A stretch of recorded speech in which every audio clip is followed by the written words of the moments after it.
He thought she was just another black woman he could intimidate until she walked into court and destroyed his career. The road was nearly empty that night. A few cars rolled past, their headlights bouncing off wet pavement. The streetlights flickered, casting long shadows over the stretch of highway outside Birmingham, Alabama. It was late, just past 11, the kind of hour where most people just wanted to get home. Lieutenant Commander Renee Dawson had been driving for nearly 2 hours, her fingers drumming lightly against the wheel, humming along to the soft rhythm of an old jazz tune playing through the speakers. She wasn't in uniform, just a simple black sweater and jeans, hair pulled back. She didn't stand out, or so she thought. Then she saw the lights in her rearview mirror. Red and blue flashing, gaining on her fast. Her stomach clenched, not out of fear. She knew how these things went, but out of exhaustion.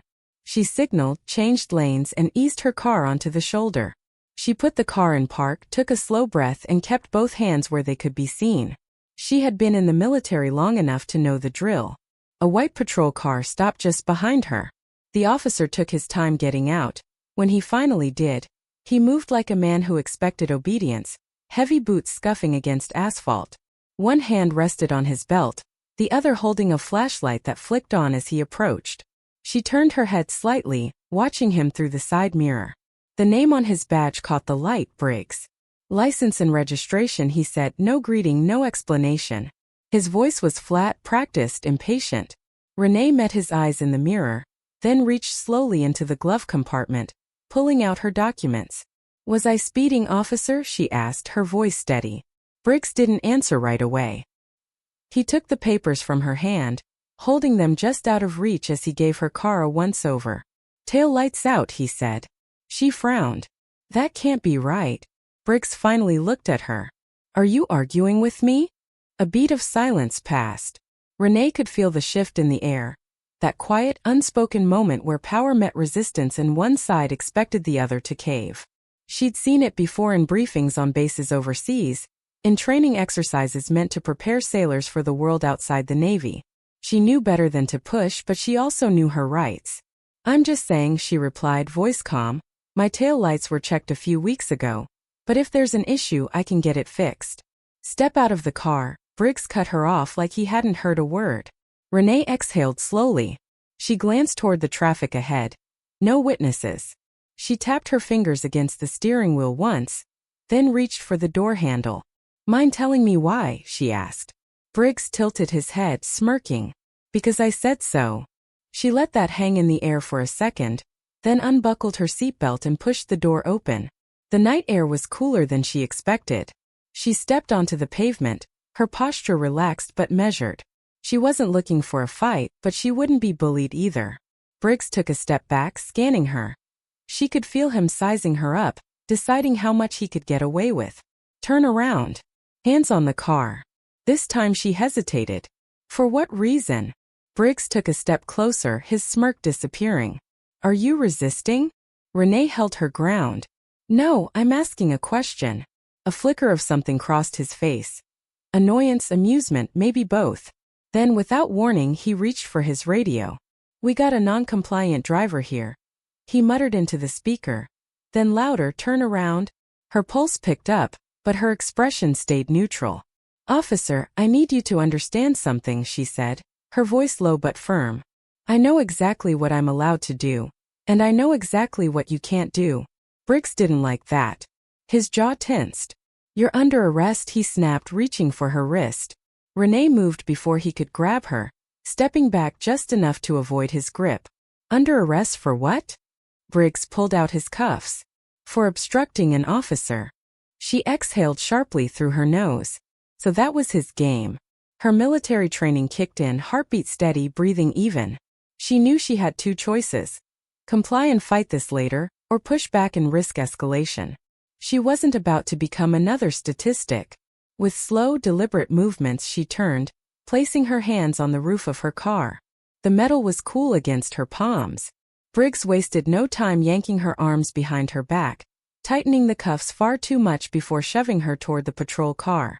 You don't know what you're doing, she murmured. Briggs chuckled, shoving her into the back seat. Lady, I know exactly what I'm doing. But he didn't, not even close. The hard plastic seat of the patrol car dug into her back. Renee sat still, wrists burning against the cuffs, her breath measured. The door slammed shut behind her, sealing her in. Outside, Briggs strutted back to his vehicle, muttering something into his radio. She glanced at the partition separating her from the front seat. The faint reflection of her face stared back, calm, composed. But beneath that, something simmered. She had been through combat drills, high-stakes operations, and interrogations in foreign territories. But this was different. This was a man with a badge, drunk on power, convinced he was untouchable. A few minutes passed, then 5, then 10. She shifted her hand slightly, testing the cuffs, too tight. He had done it on purpose. The driver's side door swung open and Briggs slid in, whistling. Well, well, he muttered, pulling his seatbelt across his chest. Let's take a little ride. She didn't respond. He threw the car into gear, pulling off the shoulder and back onto the road. The patrol car lurched forward, the overhead lights still flashing. She could see the reflection of the red and blue in the side mirrors, staining the road behind them. You know, Briggs said after a moment, most people just keep their mouths shut when I tell them to step out. Renee exhaled sharply through her nose. And most officers don't arrest people for questioning a traffic stop. Briggs laughed, shaking his head. Lady, you must really think you're somebody. She looked at him through the glass. I don't think. I know. That made him pause for just a second. His knuckles flexed around the wheel, a flicker of irritation breaking through his smug exterior, but he covered it up quick. You military? He asked, his tone suddenly shifting. She didn't answer. Yeah, I figured, he went on. You got that attitude, that above-the-law type. He smirked. But you thought I'd back off if you threw that around, huh? Still she stayed silent. Shame, he mused, shaking his head. If you just kept your mouth shut, we could have avoided all this. Her jaw tightened. The audacity of it, as if his actions were somehow her fault. The station came into view up ahead. A squat gray brick building just off the main road. The parking lot was mostly empty. Late-night processing was slow, and for now, it looked like she was the only guest. Briggs pulled into a reserved spot near the entrance, killed the engine, and turned to look at her through the partition. Gotta say, he murmured, I do love when they make it easy.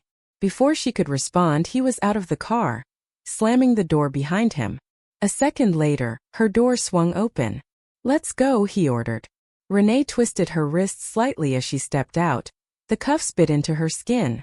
He hadn't loosened them at all. She kept her head high as he led her inside, past a bored-looking desk sergeant and into processing. The holding area smelled like old coffee and sweat. A metal bench lined the far wall, a steel door leading to the cells just beyond it. Briggs uncuffed her just long enough to push her through booking, fingerprints, mugshot, the whole routine.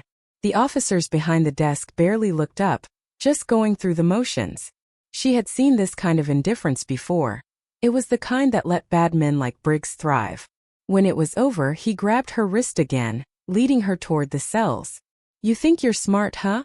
He muttered under his breath. She glanced sideways. I don't have to think.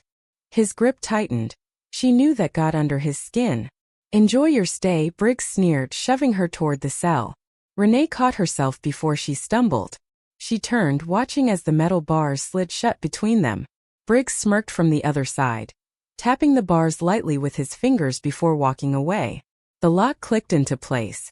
She took a slow breath, then sank onto the bench.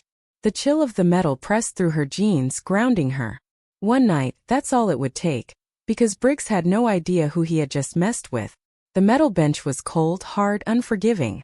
Renee shifted slightly, rolling her shoulders to ease the stiffness creeping in.